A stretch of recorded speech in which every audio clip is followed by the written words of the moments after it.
Nyt on Bruno täällä paikalla. Nyt näkyy kuva. Onhan sullakin piitti huulessa siellä. Pakko olla. No mitä Junnu? No mitäs täällä Lähi-idässä ollaan? Onko se maistunut se elämä siellä? No on se täällä kyllä mukavampaa, kun ei tarvi joka päivä miettiä, että mikä hullu laki tulee seuraavaksi. Ja miten tulee lisää veroja taas. Se on vähän mä isoksi. Joo, nyt sä oot tosi iso tässä. Mä vaan on niin että mä en osaa laittaa tätä full screen. Eikö tosta saa, sit kun sais ton yläosan vielä jotenkin jemmeliin tosta. Joo, mulla on tosiaan molemmat silmät ihan mustana. Mitä hittoa, mitä on tapahtunut? Vähän ollut sparria tänään. Minkä kokoisilla hanskoilla te otatte sit sparria? 14-16. Mut kyllä se tulee läpi väkisin. Ei tämäkään vaatinut kuin ihan yksi lyönti tonne ja yksi lyönti tonne ja se on siinä. Mulla menee tosi herkäksi silmät mustaksi. Hei, nyt puhutaan nyrkkeilystä, niin aletaan, mua kiinnostaa hirveästi se sun viesti. Ai mikä viesti? Se mitä sä laitat sit. Kuulemma mut on haastettu. Joo, JP oli täällä chatissa. Mä en tiedä mihin se hävisi. Se sanoi, että me katsottiinkin tuossa sun ja JP matsia äsken. Mutta se halusi ottaa kuulemma paljasta nyrkkeilyottelun, sellaista mitä Amerikassa nykyään on. Minkä ihmeen takia JP haluaa tehdä näin? Ehkä se haluaa olla aallon harjalla, niin kuin se oli Leveli Fight Nightissa. JP pitäisi nyt, JPhän lupasi mulle silloin se rematch, niin JPn joko pitää hyväksyä sen, tai sitten JPn täytyy vaan niinku unohtaa. Ai hyväksyy nyrkkeilyottelu ihan nyrkkeilysäännöillä vai? No eikö se näin se lupasi mulle silloin matsin jälkeen. Mähän kysyin sinne Mikillä vielä, että me otetaan rematch, että nyt mä treenaan, me otetaan rematch, ja hän lupasi sen. Hän sanoi, että hän lupaa sen. Niin joo, se on muuten totta joo, ja nyrkkeilysäännöillä taisi olla. Olisi siisti, jos mä saisin tuon Subatonin täyteen, niin sehän voisi olla yksi subikoali ja tuon Bruno vastaa JP.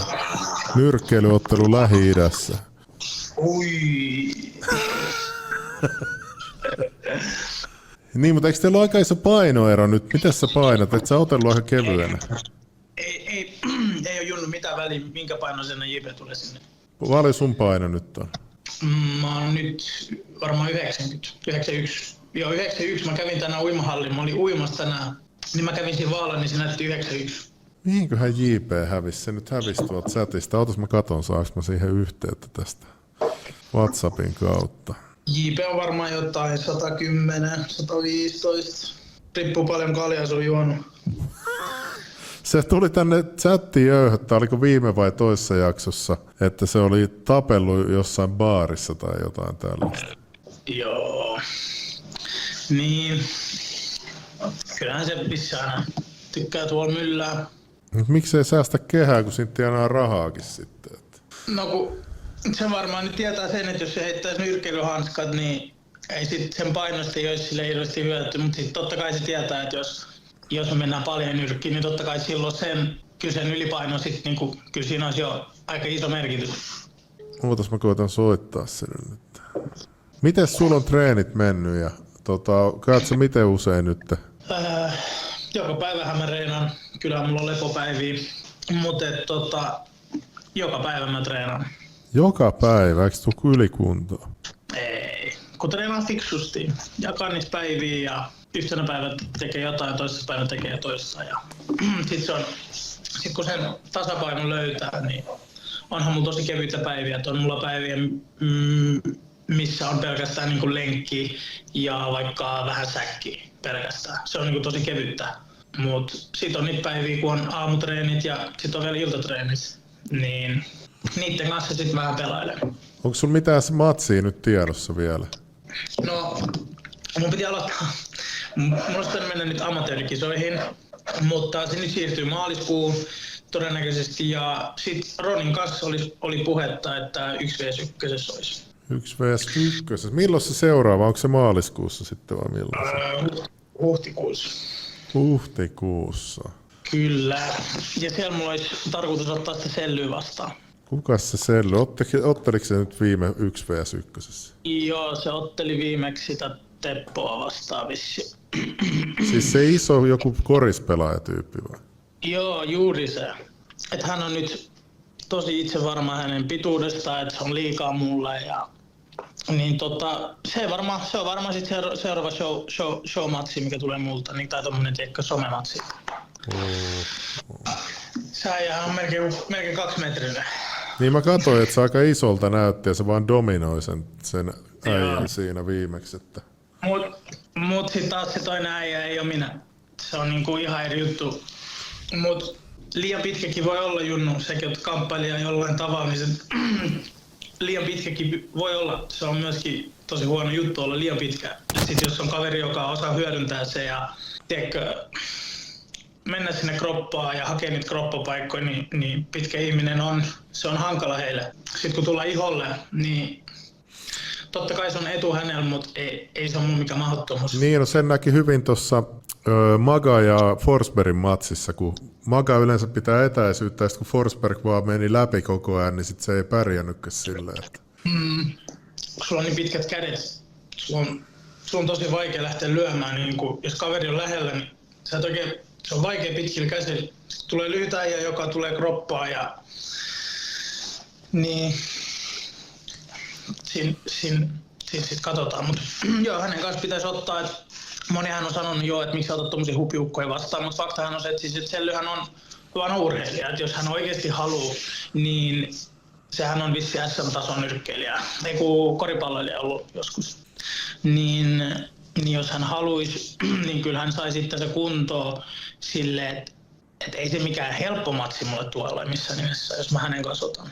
Tai näin Roni on niinku, vähän juteltiin siellä tapahtumassa, että let's make it happen, ja se on kommentoinut mun TikTok-video, mitä mä oon tehnyt. Niin sit tulee hauska matsi, pitkä vasta pätkä. Paljon sä... Kauan sä olit... 1,78. Joo, sano vaan. 1,78. Kauan sä olit treenannut silloin, kun sä otit tuota JP:tä vastaan ekan kerran? 3 viikkoa. 3 viikkoa? Joo. 3 viikkoa just. Mä olin just tullut ulkomailta. Ne oli niitä aikoja, kun mä olin just tullut ulkomailta.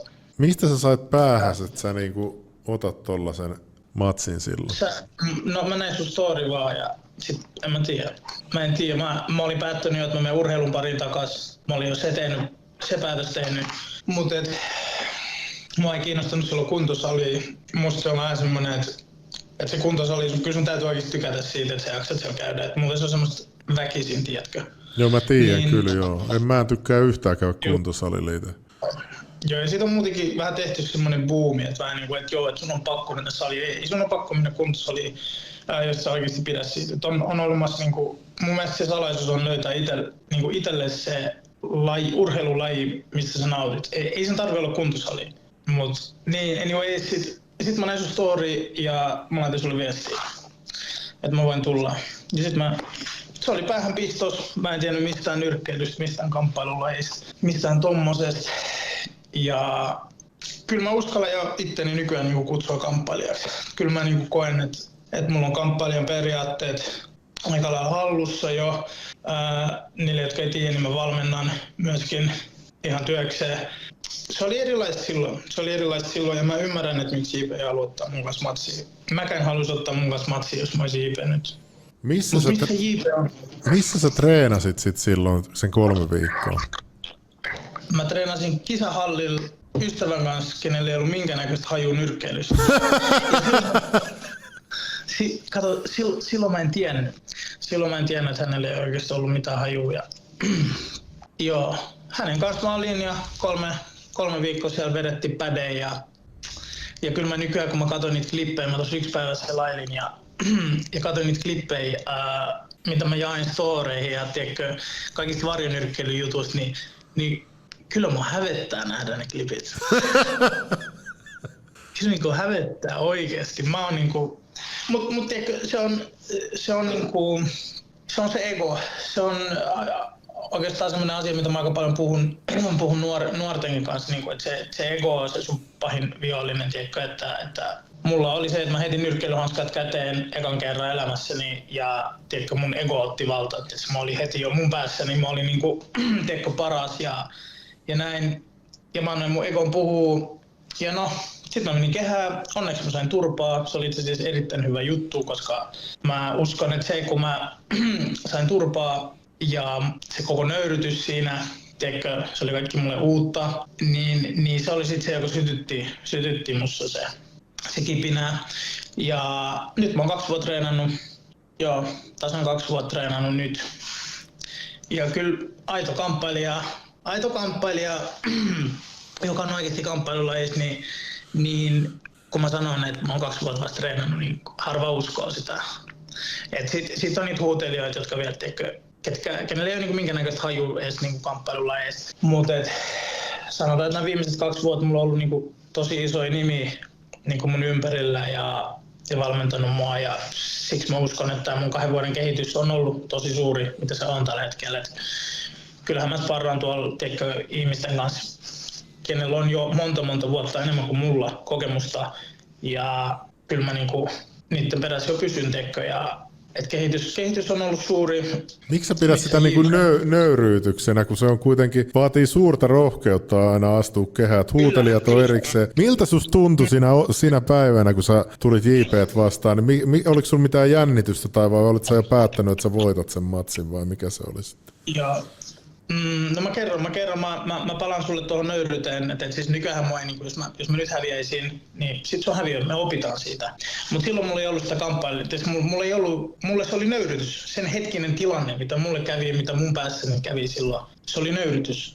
Se oli tosi niinku, mulle tuli tosi semmoinen nöyrytetty olo ja tiedätkö, enää mä en ajattele tälleen. Mutta sen hetkinen tunne oli mulle, tiedätkö, oli tosi semmoinen. Mutta nykyään mä tiedän, että se riittää, että sä astut jo kehään. Ja nämä on asioita, mitkä sit just mun mielestä sä opit vaan, kun sä alat kamppailemaan. Ja sä alat ymmärtää, että mitä se vaatii oikeasti nousta sinne kehään. Ja se treenin määrä, mitä se vaatii. Ja itsekuri, mitä se vaatii. Sä joudut olemaan jatkuvasti, no en dietillä, mutta sä joudut syömään terveellisesti, sä joudut lepää tarpeeksi. Se ei ole vaan laittaa hanskat käteen ja alkaa hakkaa säkkiä. Tosi monella on niinku vääränlainen kuva. Mut joo, se päivä kun mä olin JP vastaan, niin kyllähän se päivä jännittiin. Et se oli niinku, silloinhan ennen kuin mä menin kehällä, oli varmaan 2 minuuttia ennen kuin mä menin kehään, niin mä laitoin mun kaverille viesti, että mä en pysty. Mä tärisen täällä niin paljon, että mulla ei ole voimia. Tiedätkö, se adrenaliini vaan puskii mun keho läpi. Se puskii niin kovaa, että mulla ei ollut voimia. No, mutta sittenhän me mentiin sinne itsevarmana sisään, mukamas itsevarmana. Kyllähän mä mun päässäni tiesin, että mulla ei ole mitään, että mä oon menossa tappelemaan. Mä olin menossa tappeluun. Että se oli niinku, mun päässäni mä en ollut menossa nyrkkeilyotteluun. Mun päässäni mä olin menossa tappeluun. Mä en tiedä nyrkkeilystä mitään. Mä en osannut edes lyödä 1-2. Tiedätkö sä? Ja on vieläkin ihmisiä, jotka jaksaa muistuttaa mua tosta matsista, mutta niin kuin mä sanoin, aidot kamppailijat, ja se on oikeastaan ainoiden ihmisten mielipidet, ketä mä haluan, joka merkitsee mulle, on kamppailijoiden, tiedätkö? Et muut ihmiset, jotka ei kamppaile, niin mä en edes niinku vaivaudu kuuntelee. Niin, mä olin menossa tappelee. Et se oli se mun sen hetkinen fiilis, että mä ollaan lähdössä niinku tappelee. Sitten kävi miten kävi. Mulla ei ollut suojauksesta minkäännäköistä käsitystä, miten suojata. Mulla ei ollut liikkumisesta yhtään mitään käsitystä. Mutta väistithän sä yhden silleen menemällä alas yhden lyönnin siinä. Joo, se mä väistin oikeasti aika hienosti. Ja se aika hyvin näkyy nykyään mun nyrkkeilytyylissä. Mä oon tosi semmonen liikkuva ja tykkään vähän tanssia siellä kehässä, vähän semmoisessa flow-tilassa vähän. Niin se näkyy aika hyvin niin kuin mun nykytyylissä. Mutta joo, se väistö se oli ehkä hieno, mun ainut asia, mitä mä onnistuin siinä matsissa. Mut joo, se olisi kiva ottaa JP vasta uudestaan, ihan vaan niin nähdäkseen omaa niin kuin kehitystä. Ei sen takia, että mä voittaisin JP tai että JPn voittaminen merkkaisi mulle mitään.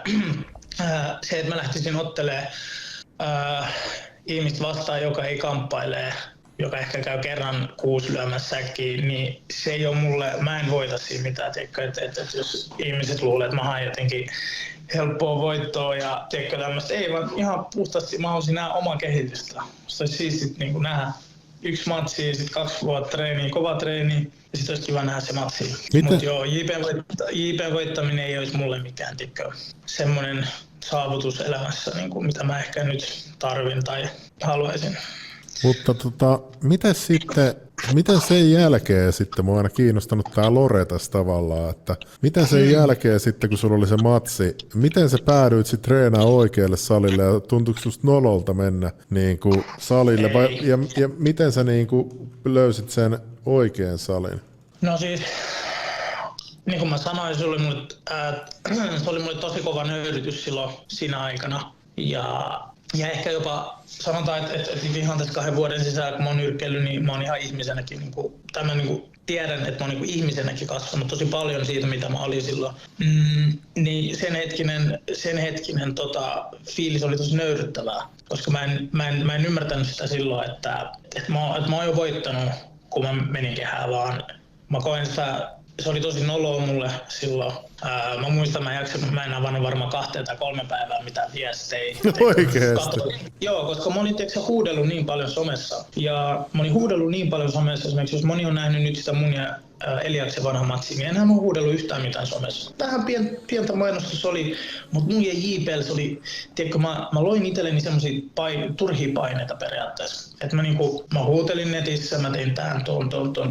Ja sit mä tajusin, että okei, että mä en pystynyt seisomaan mun sanojen takana. Että se oli mulle tosi nöyryttävä hetki. Ja niin, sit mä liityin Krestiin. Siellä mä reenasin 5 vuotta. Sitten sen jälkeen mä vaihdoin matkapituuden vuoksi. Mä vaihdoin Savate-klubille. Siellä mä olin 5 vuotta. No en ollut edes 5 vuotta, vaan ihan muutamia kuukausia. Sitten mä sain kutsu käydä sparraamassa tuolla Kettogymillä, oikeastaan missä oli sitten mun tuleva valmentaja. Moni tietää Niklas Räsänen, tosi siis ammattinyrkkeilijä, moni varmasti tietää, niin sit se jatkui siellä. Sitten mä olin hänen kanssa ainakin 5 vuotta tosi tiheässä, otti tosi, se valmensi mua ja niin. Ja nyt mä treenaan siellä oikeastaan, missä mä oon töissä. Miten sä päädyit sitten töihin sinne? Ja onko se sun ainoa työpaikka nyt sitten? Joo, se on mun päiväduuni. Joo, Gettogymi on mun päiväduuni. Sit mulla on jonkun verran sometuloja, yhteistöitä ja tommosia. Mut siis kai Jumala vaan ohjasi mut sinne. Et en mä halua hirveästi mä haluan sille pitää noin mun työpaikan asiat silleen vähällä tästä, mut palat osuu. Mut pyydettiin sparraa sinne ja sit mä tykkäsin paikasta. Mä aloin hengaa siellä. Sit siellä alkoi olla nuoria. Mä aloin hengaa nuorten kanssa. Ihmiset näki, että mä osaan olla nuorten kanssa. Mä oon tosi hyvä nuorten kanssa. Ja sit se lähti. Mä aloitin siellä harjoittelulla ja nyt se on mun päiväduuni. Mä oon ihan valmentajana toimin ja treenaan siellä, missä olen siis että sanotaan, että työpaikka ja treenipaikka menee ihan käsi kädessä ja sit mulla on työkaverit on sanotaan, että aika ammattilaisia, alan ammattilaisia ihan, niin mä vähän elän ja hengitän kamppailua 24/7.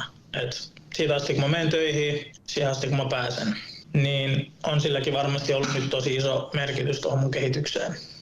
Tää on ollut aika, tällä se on mennyt, tää mun nyrkkeilypolku.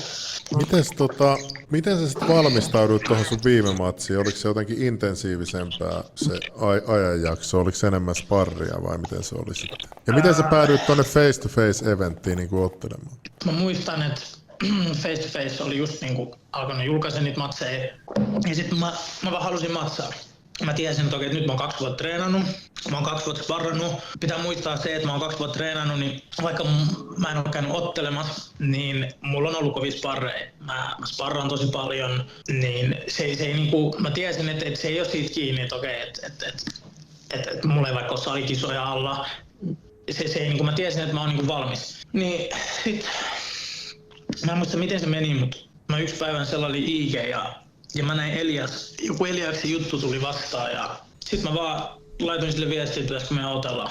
Ja vaan laittoi sille viestiä vai suoraan? Joo, ei ollut mitään syytä, mulla ei ollut mitään Eliasta vastaan eikä vieläkään hyvää ja se on, ei ole ja mä laitin viestiä, sit me lähdettiin sopii sitä matsia ja sit se oli siinä.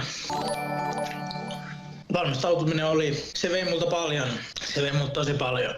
Se ei ollut vaan, sanotaan, että tuo matsi merkitsi mulle kaiken. Se oli mulle niinku semmoinen, että nyt on mun comeback, mulla on pakko. Että jos mulla käy samalla tavalla niin kuin mulle kävi viimeksi. No, miten susta tuntuu, kun se tiputti sut siinä ekassa erässä?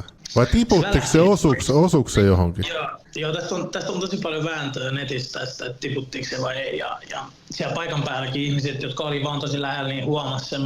Mut joo, Elias sai hyvän osuman sieltä läpi. Elias sai sieltä hyvän osuman läpi ja olisiko ollut ihan mun mielestä se taisi olla ihan jabbi. Että se tuli jabbil siellä sisään ja se astui se jabbi mun mielestä silleen, että moni väittää siellä, että joo, että se antoi sulle upparin sit vielä, mut se uppari ei ollut se, joka väläytti mun niinku valotti, se oli se eka lyönti. Ja siinä videossakin, kun sen zoomaa, niin se näkee, että se eka lyönti ennen sitä uppari, niin se on se lyönti, joka pisti mun pään tälle taakse. Ei siinä ole mitään selitystä, mä en nähnyt sitä lyöntiä. Se oli semmoinen lyönti, minkä mä en nähnyt ja se on aina näissä jutuissa, niin se lyönti, minkä sä et näe, niin se on se, joka satuttaa sua. Sen ei tarvitse edes olla hirveän kova pommi, että sulla välähtää. Sä et vaan näe sitä, sä et osaa myöskään valmistautua siihen. Sitten jos tästä sä huomaat, että sä otat vähän pistää vastaan, osat vähän niinku, se tuli vähän sokeasta kulmasta. Mä kai jotenkin, mä veikkaan, että mun kävi siinä se, että mä jotenkin peitin mun omat silmät ehkä hanskoilla. Ja sitten se tuli läpi se jabbi ja kyllähän se välähti, valkoista mä näin. Kyllähän mä nousin heti sit ylös ja hymyilin ja kaikki oli hyvin. Ja onneksi näin kävi, koska mähän perseilin. Mä perseilin ihan ekasta erästä lähtien. Mun valmentajakin silloin, tai enää se ei minua valmenna, mutta silloin siinä kulmassa oltiin, niin se näkyy jossain mun videossakin, missä Niklas sanoi, että nyt sä perseilet. Että nyt sä lopetat, että sä perseilet, että sä tulet häviämään. Miksi se ei enää valmenna? Se on sellainen asia, mitä mä en halua tässä käydä läpi. Okei. Mä yritän soittaa JP:lle, mutta se ei vastaa puhelimeen nyt jostain syystä. Se löi mulle äsken luurin korvaan. Joo. Ehkä se tajus, että nyt on huudeltu tai on turhaa tai jotain. Mä tipahdin siinä ja nousin, mun sanottiin, että lopetas perseily ja sitten katsotte se matsi, niin miten mä menin eka erää, sitten toinen erää, niin kyllä se oli niinku, se teki hyvää, että mä kävin siellä maassa, mutta valitettavasti se oli ammattinyrkkeilysäännöillä, mikä oli mun mielestä tosi outoa, koska jos meillä on 3 erää ja ammattinyrkkeilyn säännöillä minimierät on mun mielestä 4, jos mä en ihan väärässä ole, joku voi sanoa chatissa korjata, jos mä oon väärässä, mutta mun mielestä se on näin, että 4, 6, 8, 10 ja 12 erät. Niin se taitaa olla, joo, kyllä. Niin no, mun mielestä oli tosi outoa. Eihän niillä mitään ammattinyrkkeilyliittoa olisi ollut mukana, vai oliko? Ei ollut, mutta ne säännöt oli ammattinyrkkeilysäännöt, mikä oli mielestäni tosi outoa, koska oli 3 erää, eli periaatteessa kun mentiin noilla säännöillä, niin kun Elias sai mut maahan ja sai mulle luvunlaskua, niin hän automaattisesti voitti se eka erä. Eli mutta mä en tiennyt sitä siinä hetkenä ja toka erää mä paransin ja sitten mä muista joku sanoi mulle kulmas, että nyt sun on pakko voittaa. Että on niinku, ja sit, no mä en niinku kuunnellut sitä hirveästi, mä kuulin vaan, mutta se ei ollut niinku mun kulmasta tullut ohje se, kun mä kuulin, että joku sanoi mulle, että sun on pakko voittaa tää erää Bruno. Se ei ollut mun kulmasta, kun mä kysyin kulmamiehiltä, että johdaanko mä, että mikä tilanne, ne sanoivat, että ne ei tiedä. Mä sanoin, että ne ei tiedä, että sä tipahdit ekas, mutta ne ei tiedä. No, siitäkin on aika monen kanssa vääntö, että jotkut väittävät, että tuosta tulee tasapeliä, mutta kyllä mä mun mielestä voitin sen matsin. Että siinä oli, jos mennään ammattinyrkkeilysäännöillä, niin silloin meidän pitää miettiä niitä puhtaita ja vahinkoa tekeviä lyöntejä, kun mun mielestä ne on ne, jotka merkkaa ammattinyrkkeilysäännöille, että amatööri saa enemmän semmoista pistemäistä. Ja se tuomari vielä jutteli mun kanssa pukukopissa, koska mä oon joskus käynyt sen kanssa keskustelua jostain muista jutuista, niin hän näki mut siellä pukkarissa ja tuli juttelemaan mulle niistä säännöistä. Ja sitten se sanoo, että kun mä kysyin, että mitkä on ne lyönnit, mistä mä saan pisteitä, että mä haluan se tietää, että onko ne osumat, onko ne lyönnit, jotka on niinku sille tekee vahinkoa. Se on niinku ne, mitkä lasketaan. Ja jos sä katsot 3. eräs, niin mä aika paljon keskityin jabbiin siinä matsissa. Mä olisin pelaa varman päällä. Mä myöskin varoin, koska mä jo tipahdin ekassa erässä, niin mä en halunnut lähteä kikkailemaan tai tappelee mä pelasin varman päällä. Heittelin jabia koko ajan. Koko ajan muutama 1-2 mä heitin sinne, mutta muuten se matsi mä aika lailla voitin sen niin jabilla. Sitten se loppui. Sitten se oli siinä. Sitten se matsin jälkeen oli taas jälleen tyhjä olo. Ja se on aina matsin jälkeen jää semmoinen tyhjä olo. Semmoinen, että jahas, mitäs nyt? Teekö se kaikki dopamiinin määrä, mitä sä saat, kun sä oot siellä hallissa, missä on 10 000 ihmistä, musiikkia, mulki oli live-sisääntuloa. Sä valehtelet, jos sä sanot, että se ei ole semmoista tunne, että sä olisit maailman huipulla. Sä huijat. Totta kai se on. Ja mun mielestä sun pitääkin ottaa se asia näin, että hei, sä oot tässä, nauti, se on sun hetki. Valmistautuminen siihen oli tosi rankkaa. Mähän tiputin 24 kiloa tuohon otteluun. Paljon se, missä painossa se oli? 20. Mä olin viime tammikuussa vuosi sitten, mä painoin 114 kiloa. Mä treenasin silti koko ajan, mutta mä vaan söin, mä rakastan ruokaa. Ja sitten oli omassa elämässä vähän silloin siinä aikana vähän vastoinkäymisiä, niin sit meni siihen läskeilyyn ja söi. Ja 114 mä painoin tammikuussa. Sitten olisiko ollut, no mä en nyt muista tarkkaan milloin se matsi kerrottiin mulle, mutta silloin kun mä otin sen matsin vastaan, niin mä painoin 107. Mä olin jo vähän aloittanut, olin perusteeksi jättänyt karkit ja sokerit tämmöistä pois. Oli vähän tippunut. 107 mä painoin. Mä otin matsi vastaan ja mä painoin punnituksessa syyskuussa 82,6. 83 oli paino ja mulla oli punnitus aamuna vielä noin 200 grammaa, 300 grammaa, mitä mun piti hikoilla. Eli se tekee noin 15 minuuttia polkupyöräilyä hikipuvun kanssa, niin se on varmaan sit siinä. Mut joo, 82,6 ja 107, niin paljon se on. Se on joku parikymmentä. 4 kuukaudessa, 4,5 kuukaudessa. Se on kyllä kova saavutus. Joo. Ei JP vastaa nyt puhelimeen. Luuri lyö korvaa. Onko kellään ihmisillä nyt kysymyksiä Brunolle vielä? Niin meillä on tässä 10 minuuttia aikaa. Niin tää jatkaa uutisia, kun täällä on kello kohta 12. Niin täällä kirjoitetaan, että JP ottelee baarissa. En mä jaksanut myöskään missään netissä uudella sen perään, kun sillä ei ole mulle mitään arvoa oikeastaan enää, jos mä voittaisin JP.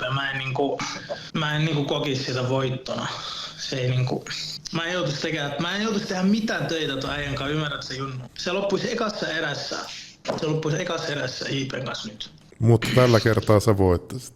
100 varmasti mä voittaisin. No mä laitoin nyt äänestyksen, katsotaan kiinnostaako katsojia nähdä tällainen. Kuuntele Junnu, mä voin tulla sinne Dubai-ottele JPn kanssa. Sun kotipihalle, järjestät sun kavereille grilli-iltaan, me tullaan JPn kanssa ottelemaan siellä. Se olisi kyllä kova. Mä yritän just kerätä tässä 100 subia, että mä järjestän subatonin täällä ja siinä pitäisi just olla kaikkea tollasta ohjelmaa. Mä kelasin, että mä itekin otan lukkopainimatsia jotain brasilialaista jyrää vastaan sitten. Ai, meinaat sä subaton silleen, että sä striimaat silleen pitkään? Joo, kyllä. Vaimo lähtee kato Suomeen, niin tässä olisi nyt aikaa striimaa. Kuunnelkaa chatti, kelatkaa Junnu striimaa tälleen. Sitten yksi välipysähdys on Bruno ja JP-matsi. Oi. Milan Zaffiakin on toivottu, mutta se ei taida päästä tänne Emiraatteihin. Että se on helppo tänne, kato vaan pystyy lentämään ja tulla ottaa matsia, jos se ei ole mikään virallinen sanktioitu matsi, vaan semmoinen niinku ystävyysottelu.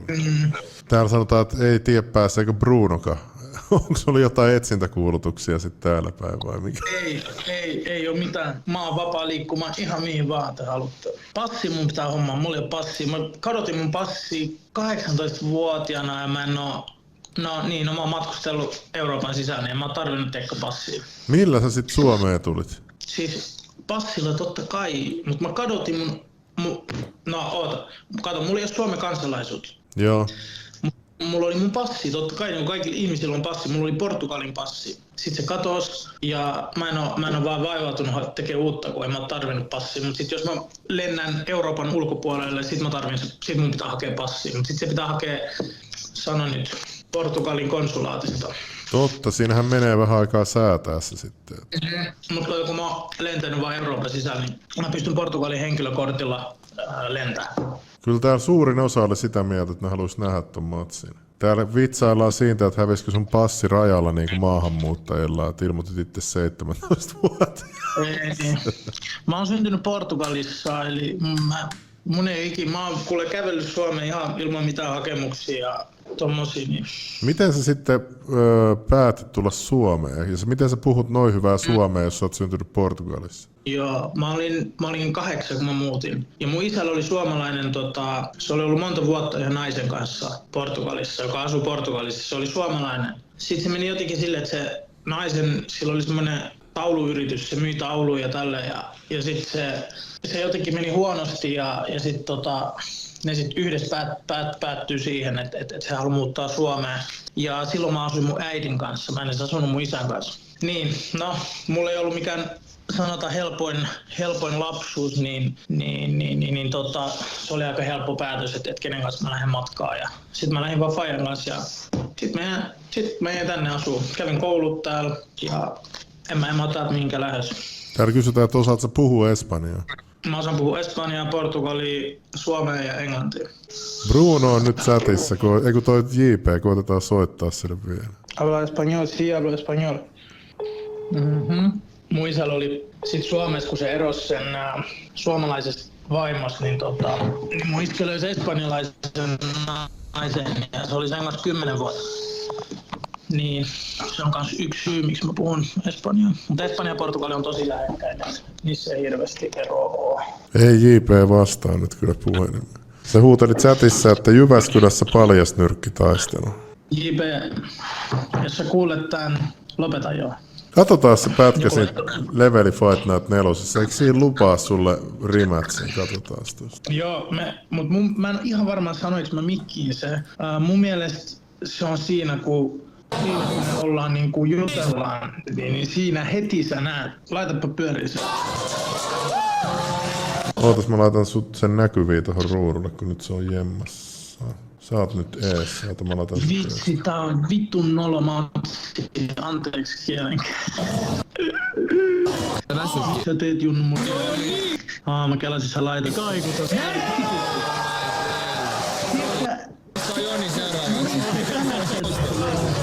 Mulla ei edes välähtänyt. Se juttu on se, että mä en ollut tottunut ottaa iskui, tiedätkö, se tossa mä sanon sille. Tossa, anna mä reenaan, boom, me otetaan. Ja kato, sit se puhuu jotain, boom. Niin boom. Mä muistan, kun te tulitte mulle puhuu jo. Sitten mä tulin sanoa sulle sä saat sun rematchin sanoa tossa, boom.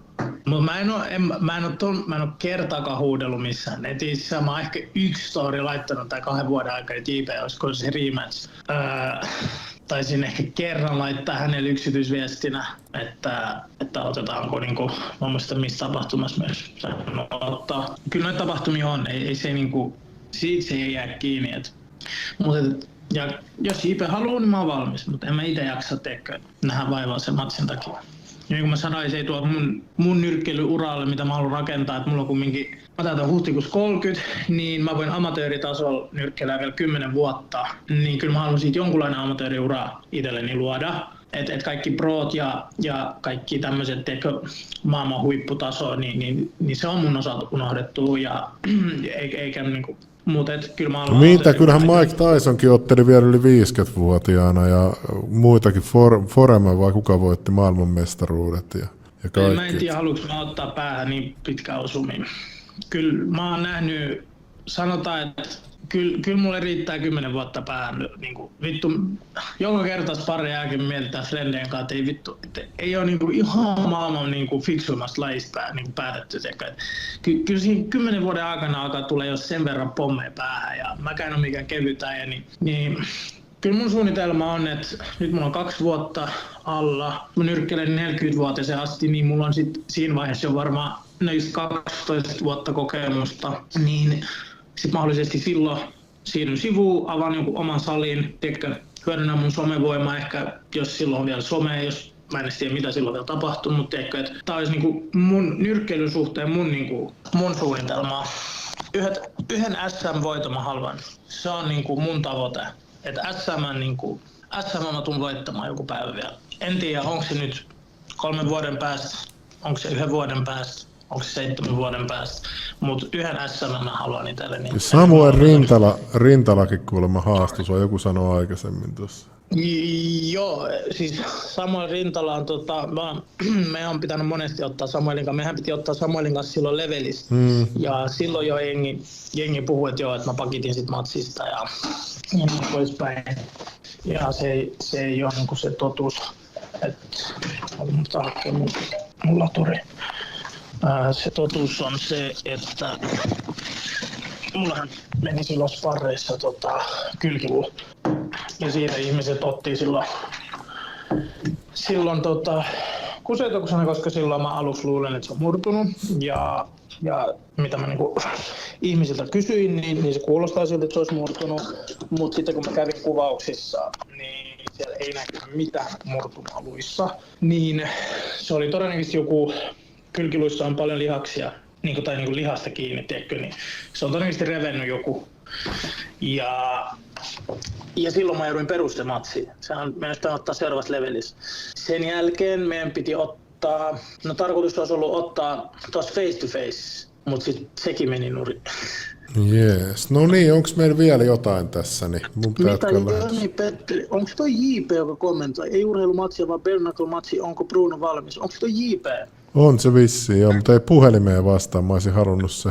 Se kirjoitti chattiin, nyt loppu se vitun soittelu, Bergnacle-matsi otetaan tai ei ollenkaan. Brunoa vastaan järjestät minulle sen Bergnacle-ottelun, haluan rematch. Me ei mennä nyt JP sun säännöillä, me mennään nyt mun säännöillä ja sun täytyy pysyä sun sanojen takana. Sä lupasit mulle rematch, missä mun rematch on. Mun mielestä se on turhaa lähteä nyt ehdottaa jotain Bernacle ja yrittää pelaa omaan pussiin. Mut it is what it is. Ei urheilumatsi, mä oon urheilijaveli. Mä pidän itseni urheilijana nykyään. Mä oon aina ollut urheilija. 18-vuotiaaseen asti mä urheilin. Ihan pienestä pennusta asti mä oon aina ollut urheilun parissa. Sitten mulla kävi niin, että 18-vuotiaana sitten mä löysin klubit ja kaikki hauskat huvit, mitä oli tarjolla aikuisille. Ja siinä oltiin sitten 4 vai 5 vuotta. Ja olin DJ:nä myös, soitin Helsingin isommissa teknobileissä ja tommosissa. Mutta sitten se päättyi ja mä halusin palata urheilun pariin, niin kyllä mä jo uskallan kutsua itteni urheilijaksi ja kamppailijaksi. Täällä sanotaan, tässä on nämä sen viestit, mitä se on laittanut. Joo, heräsin putkasta käsi veressä, rystyset on nyt kämmen selässä asti. Mitä se tarkoittaa? Onko se lyönyt nyrkin paskaksi? Eihän se sit mitään Bergnucleia voi ottaa. Haluan Brunon kanssa Bernacle-ottelu. Haluan rematch. Nyt loppuun. Ei, mä en edes tiedä reellisesti. Joo, JP, kyllä se on. Me voidaan ottaa 10-ounssiset hanskat, jos sä haluat. Entä vaparihanskat? Ei mitään tuommoista. Mä oon nyrkkeilijä. Kato, se on just se, että mä oon nyrkkeilijä. Mä nyrkkeilen. Mä en siinä vaiheessa, kun sä lähdet lyömään vapaaotteluhanskat käteen, niin se on sitten taas ihan eri peli. Se ei ole mun laji. No se on totta kyllä. Niin, se on ihan eri maailma, että 10-ounssiset tai rehellisesti, jos JP nyt vaan ottaisi se vatsi, mä oon vaikka valmis 8-ounssisia, mutta nyrkkeilyhanskat meillä on oltavat kädessä. Se on mun laji. Kasithan on jo tosi pienet. Kasit on tosi pienet, joo. Eikö ammattilaiset ottele kympeellä? Kaseilla tai kympeillä. No ei takaa tästä nyt mitään tuu sitten. Että. Ei ihan, siis mä oon tiennyt jo kauan sitten, että sen takia mä en oo jaksanut. Nyt hänellä on joku, jos mä en tiedä missä hän haluaa jonkun Bernacle. Joku laittoi nyrkkeilyhanskat yhtä kuin akkojen hanskat. Nämä on näitä sohvahuutelijoita. Ihmiset on hauskoja. Joo, no mutta ei mitään. Kiitos Bruno vierailusta ja mä jatkan nyt lähetystä. Ja. Kiitos kun sain tulla, Junnu. Ei mitään, ootella. Joku päivä paremmin, jos haluat vaikka vähän nuorison tilanteesta puhua. Ja. Hei, siitä mä halusin vielä puhua, kun sä oot pitämässä nyt jotain puheita nuorille. Se olikin se juttu tässä vielä. No siis se olisi se tarkoitus, että mulla on kasvanut nyt some jonkun verran ja mä haluaisin yrittää sitä hyödyntää. Ja oota, mä avaan se Instagram-sivun tosta. Eli nyt teillä on hyvä mahdollisuus, jos täällä on toi. Tässä sä oot vieläkin vähän tiellä. Eli valistusluento nuorille. Tässä on. kun hauskanpito menee liian pitkälle. Oma kokemukseni siitä, mitä tapahtuu, kun lopetin aktiivisen urheilun 18-vuotiaana, tilalle tuli juhliminen. Kerro, miten viihdekäyttö ja väärät valinnat johtuvat vakavaan terveydelliseen tilanteeseen, mukaan lukien sydämen pysähtymiseen. Mistä puhun? Huumausaineisiin liittyvät riskit ja rikosseuraamuksia, miten juhliminen ja päihteiden käyttö voivat muuttaa elämän suuntaa, mistä tunnistaa aidot ystävät, miksi kaveripiiri ja ympärillä olevat ihmiset vaikuttavat merkittävästi valintoihin ja muutokseen. Kerron myös omasta muutoksestani. Nykyään urheilen tavoitteellisesti kilpailen ja elän päihteetöntä elämää. Muutos on mahdollinen ja kokemukseeni perustuvia neuvoja siitä, miten suuntaa voi lähteä muuttamaan. Tarkoitukseni on lisätä ymmärrystä, herättää ajatuksia ja tukea nuorten hyvinvointia. Joo, tuossa oli vähän tarkoitus, että mä oon siis pyydetty jo pari lastenkotia. Viime vuonna olin kouluilla, niin parissa koulussa mä oon ollut. Sitten mä oon ollut muun muassa Vihreiden Sofia Virran kanssa hänen kiertueella. No ei vaan. En ota mitään poliittista kantaa, mutta että silloin aiheena oli nuorten mielenterveysongelmat ja niin kuin ylipäätään nuorista puhuttiin, että ei ollut mikään semmoinen niin kuin liittynyt niinkään politiikkaan, mutta hänhän oli mun lastenkoti vanha ohjaaja. Okei. Sofia oli mun lastenkodissa varmaan 1,5 vuotta. No mihin suhun voi ottaa sitä yhteyttä? Instagramissa? IG:ssä, TikTokissa. Mun numero ei nyt ole missään, mutta IG:ssä, somessa kyllä mut löytää aika helposti. Ja mähän on siis lähettänyt, en ole nyt ihan kaikkiin kouluihin, mutta on aika monen koulun nyt lähettänyt tätä samaa. Ja tarkoitus olisi vähän lähteä kiertämään ja kertoa ihan vaan oma kokemus näistä hauskanpidoista ja miten ne sitten voi muuttua siihen sydänpysähtykseen asti. Joo, mitä sä tarkoitat tuolla, että mistä tunnistaa aidot ystäväksi? Onko sulla ollut paljon jeesmänejä sit ympärillä tai tällaisia? On tosi paljon. Ja varsinkin sit niissä piireissä, missä käytetään päihteitä. Ja sitten katsotaan niin joka viikonloppu juhlinnan niin viikon kohokohtaaksi, niin kyllä siinä on, niin ne vetää sut mukaan tietämättä, mutta sun täytyy itse osata arvioida. Et sanotaan näitä, esimerkiksi mulla on nykyään ystäviä, jotka sanoo mulle, jos joku asia on mulle huono, niin siitä mä tunnistan, että onko se hyvä ystävä. Ymmärrätkö, että jos mä pyydän sut ulos, lähdetään nyt ulos, mennään baariin ja vedetään huumeita, niin onko se hyvä juttu mulle? No ei kyllä. Niin siinä maailmassa sulle tulee tosi semmoinen, sulla tulee se vääränlainen mielikuva, että okei, tää on ihan fine, että kaikki tekee tätä, että vau, että tässä ei ole mitään hätää. Kunnes sä sit huomaat, että on mennyt 2 vuotta, 3 vuotta ja sit sä huomaat, että sä oot niin syvillä vesillä, että sieltä ei sit enää lähetä. Että sit sun koko elämä, sun koko ystävä, kaveripiiri, sun persoona, sun tottumukset, kaikki on kiinni siinä elämäntavasta. Ja yksi suuri vinkki, mitä mä annan jengillä aina, jos on päihteiden kanssa ongelmaa, niin ihan ensimmäinen juttu, mitä mä lähtisin purkaa, on ne ystävät. Kaikki ne ihmiset pois sun elämästä. Sun pitää olla vähän itsekäskin jopa. Et moni ajattelee, että et en mä nyt voi estää tai en mä nyt voi poistaa mun kavereista mun elämästä. Et se on ollut tosi paljon mun tukena. Mutta se sama ystävä, joka on ollut tosi paljon sun tukena, niin se on se sama ystävä, kenen kanssa sä oot mennyt pohjaan. Niin välillä sä joudut tekemään tosi itsekkäitä päätöksiä. Vaikka mullakin oli kavereita, kenen kanssa mä monta vuotta juhliin, me oltiin paitaa ja peppu niin se piti vaan katkaista. Näinhän se on jo.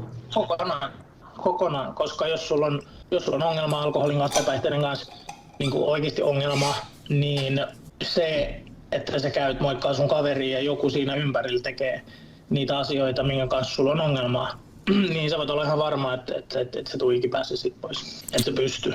Kyllä. Joo, mäkin olen nyt vaan vähentänyt Suomeen yhteydenpitoa kaikkia ihmisiä täällä, että jengi jotenkin vaan tottuu, että mulla aina voi soittaa ja aina mä autan ja aina mä annan mielipiteitä ja nyt mä oon vaan päättänyt, että no mä elän nyt täällä tätä elämää ja sitten jos joku auttaa myös mua ja mä en ole enää semmonen joku Mooses, mikä tuolla vaan menee ja auttaa kaikkia ihmisiä. Mitä JP huutelee? Oh my god. Se ei vissi voi itsensäkaan nyt hirveän hyvin. Se sanoi, että on se saatana Bruno, pitää viinaa ruveta juomaan, niin uskaltaa otella Bergnugalla. Mut niin. Mullahan on siis nykyään oikeastaan vaan ihmisiä, jotka urheilee, jotka elää semmoista elämää.